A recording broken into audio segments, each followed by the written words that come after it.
the last 20 years, approximately 500 so-called recreational water trails have been established in the United States, taking kayakers and canoeists down rivers, along coastlines, and into swamplands.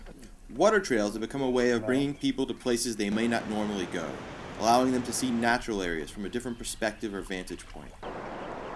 As outdoor adventure meccas go, Alabama, a state without a single national park in it, has long been considered parts unknown to the adventure travel set, a blank spot on the map when it comes to the national geography of pulse-quickening, nature-based experiences.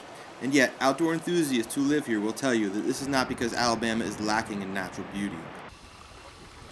Local advocates contend that the state's cypress-lined whitewater stretches, moss-draped Appalachian cliff faces, and deep woods simply remain lesser known. But there is hope that a newly established path over water, set to be unveiled in early June, will change that. We're working to launch the Alabama Scenic River Trail. That's going to be 631 miles, the longest river trail in a single state.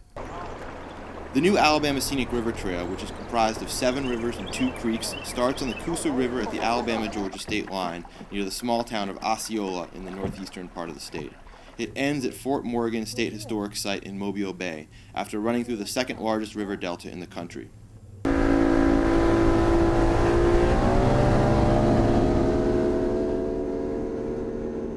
The trail was originally envisioned by 67-year-old Alabaman Fred Couch, a jeweler, paddler, and community activist who felt that Alabama needed a boost.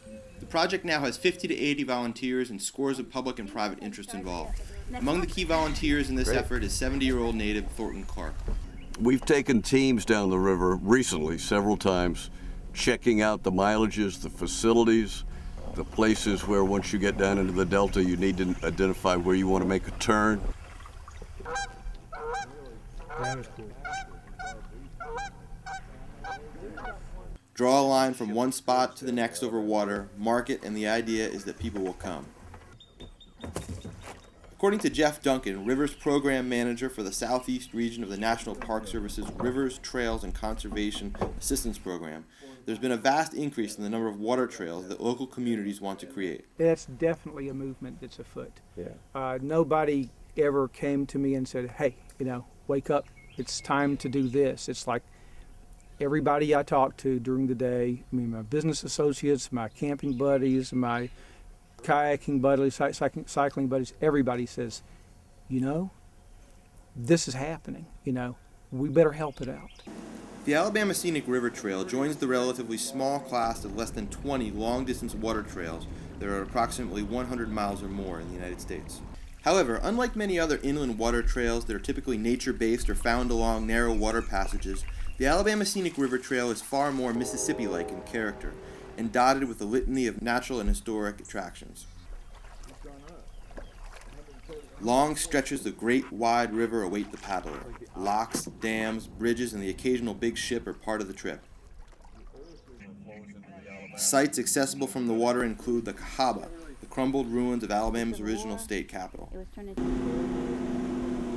Clearly the most interesting historical site is the Edmund Pettus Bridge from the Selma to Montgomery March.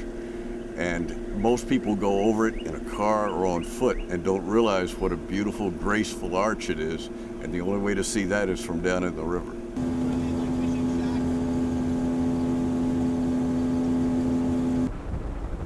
On a secluded stretch of Alabama, some 50 miles downstream from Selma, paddlers can physically see the southernmost point of the Appalachian Mountains along the banks of the river.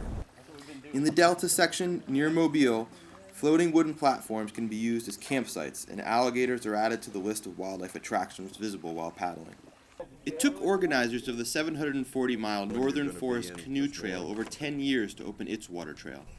The Alabama Scenic River Trail will have gone from idea to reality in less than 2 years, though not without room for continued improvement, significant toil from volunteers, and fundraising challenges. In some cases, however, these waterways need little or no additional amenity to prepare them for an influx of outdoor enthusiasts. Simply drop a boat in the water and let the river do the rest. This is Christopher Percy Collier for the New York Times.